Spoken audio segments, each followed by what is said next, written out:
আবুসিন দেশনেত্রী mother of democracy দেশনেত্রী বেগম খালেদা জিয়ার জন্য দোয়া এবং আমাদের আজুরিয়া দারুল উলুম মাদ্রাসার ছাত্রদের মাঝে শীতবস্ত্র বিতরণ উপলক্ষে আজকে আমাদের মাঝে উপস্থিত আছেন প্রধান অতিথি হিসেবে আগরতলা উপজেলা ছাত্র দলের সংগ্রামী আহ্বায়ক হামিদুল ইসলাম মহিদুল।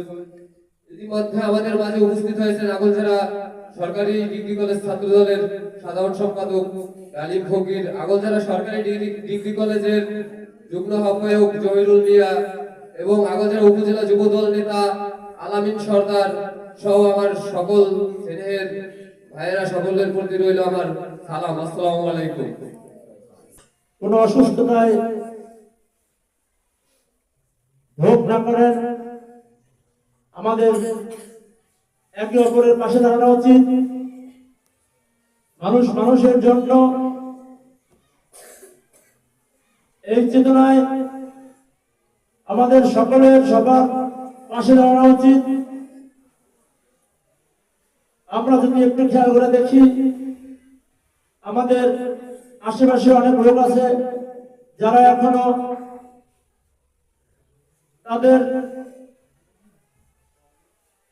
শীত বস্ত্র প্রয়োজন, তাদের অসুস্থতার কারণে ওষুধের প্রয়োজন হয়, তাদের বিভিন্ন ধরনের দারিদ্রতায় ভোগে তারা। আমরা যেন সকলে মিলেমিশে তাদের সেই দরিদ্রতা দূর করতে পারি,